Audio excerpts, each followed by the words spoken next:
ভাই নারায়ণ না ভাই, সবাই নেন।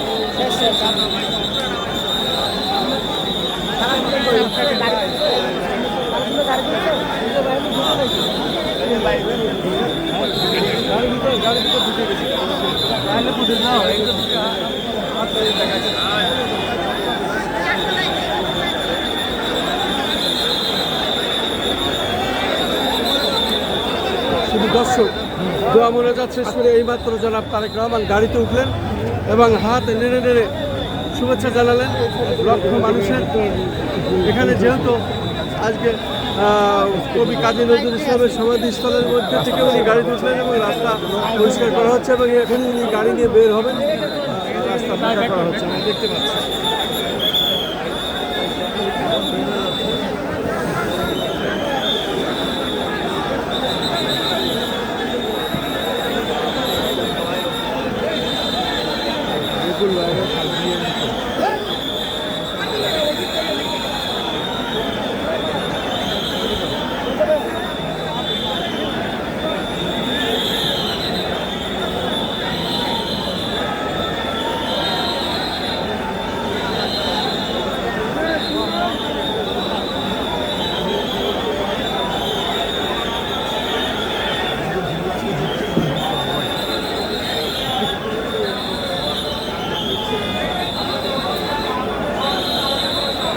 শুধু দর্শক এইমাত্র জনাব তারেক রহমান গাড়িতে ঢুকলেন এবং গাড়িতে ধীরে ধীরে এখন বেরিয়ে যাচ্ছে। এই জাতীয় কবি কাজী নজরুল ইসলামের কবর স্থান থেকে উনি শহীদ হাদির কবর জিয়ারত করে এইমাত্র উনি গাড়িতে উঠলেন এবং ধীরে ধীরে গাড়িটি বেরিয়ে যাচ্ছে আমরা দেখতে পাচ্ছি। এবং আমরা কাজী নজরুল ইসলামের কবরস্থানে এবং দেখতে পাচ্ছি প্রশাসনের লোকজন সব এখানে রাস্তা ফাঁকা করতে পারছে না, যেহেতু এখানে লাখ লাখ মানুষের ঢল, মানুষের বন্যা, সেটা আমি দেখানোর চেষ্টা করছি।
আমরা এইমাত্র দেখছি জনাব তারেক রহমান গাড়িতে করে যাচ্ছেন, আমাদের চোখের সামনে দিয়ে উনি যাচ্ছেন এবং যতটুকু করে আমরা দেখানোর চেষ্টা করছি।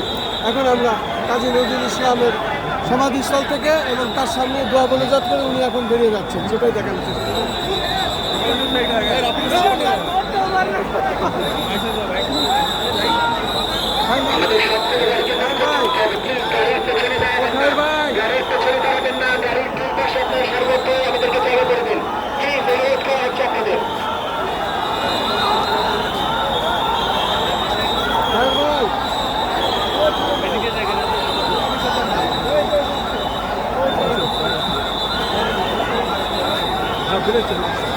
শুধু দর্শক, আমরা গতকাল যারা গাড়ির হোটেলে ছিলেন তাদের আমরা দেখলাম পাশে জায়গা করে দিতে হবে, দুই পাশে জায়গা করে দিতে হবে। আমরা যেতে পারছি না, প্লিজ আমাদেরকে সহায়তা করুন, প্লিজ আমাদেরকে সহায়তা করুন।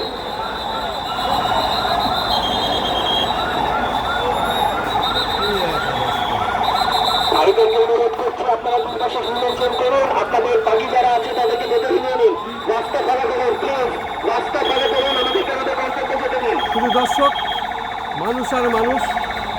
শহীদ প্রেসিডেন্ট জিয়াউর রহমানের সুযোগ্য সন্তান জনাব তারেক রহমান এইমাত্র দোয়া মোনাজাত শেষ করে উনি ফিরলেন জাতীয় কবি কাজী নজরুল ইসলামের কবরস্থান থেকে, এবং এখানে শহীদ হাদির কবর জিয়ারত শেষ করে উনি বেরিয়ে যাচ্ছেন।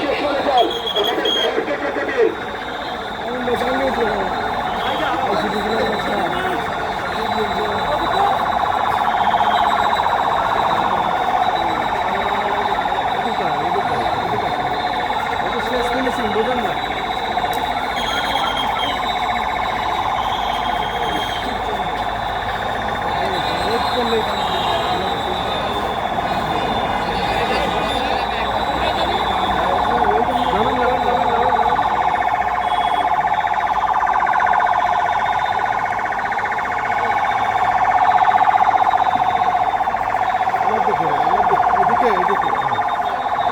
শুধু দর্শক, শহীদ প্রেসিডেন্ট জিয়াউর রহমানের সুযোগ্য সন্তান এবং এবং সাবেক 3 বারের প্রধানমন্ত্রী এবং এই যে বিএনপির ভারপ্রাপ্ত চেয়ারম্যান তারেক রহমান 18 বছর পরে উনিরা আজকে এসেছিলেন শহীদ শরীফ হাদির কবর জিয়ারত করতে। কবর জিয়ারত করে এই মাত্র উনি বেরিয়ে যাচ্ছেন। সেখানে আমরা লক্ষ লক্ষ জনতা এখানে, এবং এইমাত্র আমাদের সামনে দিয়ে উনি বেরিয়ে যাচ্ছেন। আমরা দেখেছি ওনার দোয়া মোনাজাতে আমরা শরীক হয়েছিলাম, এবং এখন সেই গাড়ি ভর্তি যাচ্ছে আমরা দেখতে পাচ্ছি।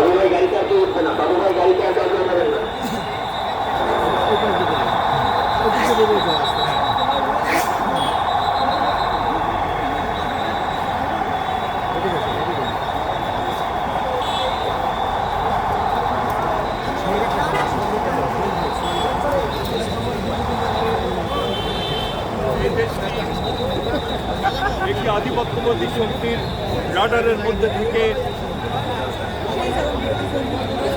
নতুন প্রধানমন্ত্রী শেখ হাসিনা জনগণের বিরুদ্ধে দাঁড়িয়ে দেশ চালিয়েছেন।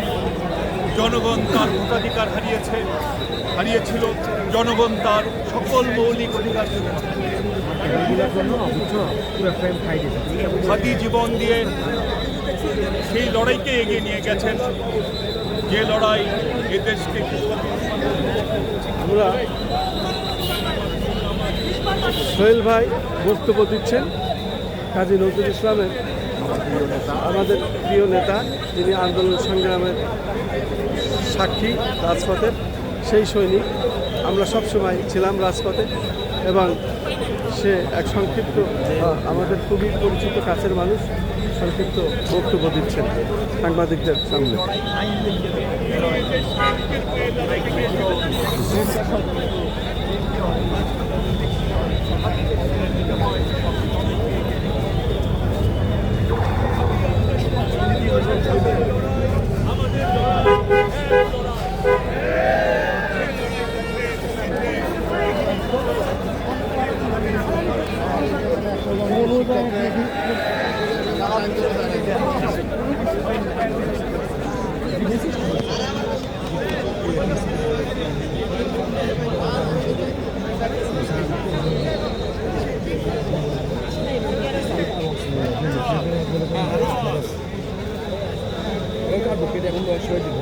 বের হয়ে গেছে কি রে ভাই, আমি তো মৌসুমে দেখছি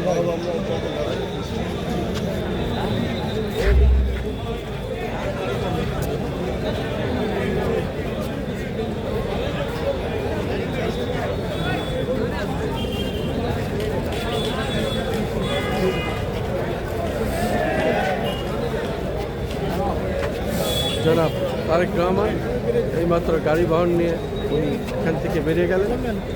এখন আস্তে আস্তে মানুষ এখানে ভিড় কমে যাবে, যেহেতু লাখ লাখ মানুষের ঢল ছিল এখানে। আজকে এই সেই মাহেন্দ্রক্ষণটা এখনই শেষ হয়েছে। বিশেষ করে জনাব তারেক রহমান দোয়া মোনাজাত শেষ করে বেরিয়ে গেছেন। এখন আমরা অনেকেই এখান থেকে ধীরে ধীরে বেরিয়ে যাব।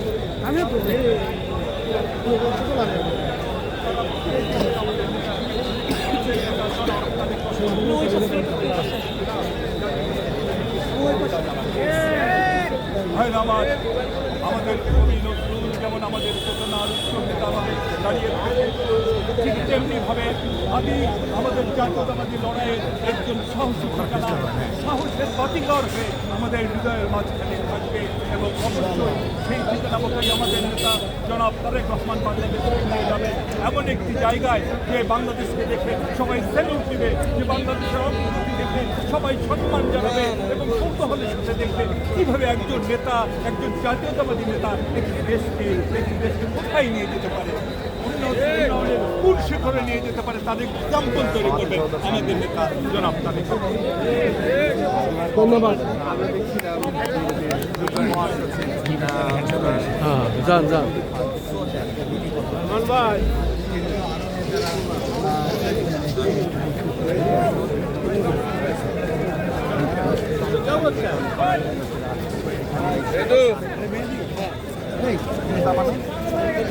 গাড়ির সাথে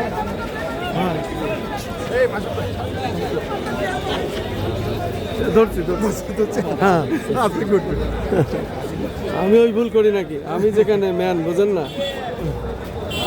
আমার চোখ ফাঁকি দেওয়া ভারী কঠিন। 35 বছর আজ এই পেশায়। শুধু দর্শক, আমরা সকাল থেকে এসেছিলাম আজকে এই জাতীয় কবি কাজী নজরুল ইসলামের মাঝারে, এবং এখানে আজ এসেছিলেন পূর্বের ঘোষিতই ছিল প্রোগ্রামটি। সেটি হলো শহীদ প্রেসিডেন্ট জিয়াউর রহমানের সুযোগ্য সন্তান এবং আপসীন দেশনেত্রী সাবেক 3 বারের প্রধানমন্ত্রী বেগম খালেদা জিয়ার সুযোগ্য সন্তান বিএনপির ভারপ্রাপ্ত চেয়ারম্যান জনাব তারেক রহমান। এবং তারেক রহমান এখানে এসে শহীদ হাদির কবর জিয়ারত করেছেন এবং কবর জিয়ারত শেষে উনি বেরিয়ে গেলেন। তারপরে আমরা এখন ধীরে ধীরে আমরাও বেরিয়ে যাচ্ছি। আমরা সেই এলাকাটি ছেড়ে যাচ্ছি এখন। কবরস্থান, মসজিদ, এসব এলাকাটা দেখাতে হবে, বুঝলেন না? কোন এলাকায় আমরা এসেছিলাম, সারা জীবনের একটা স্মৃতি না? মসজিদটা পিছনে থাকা হবে।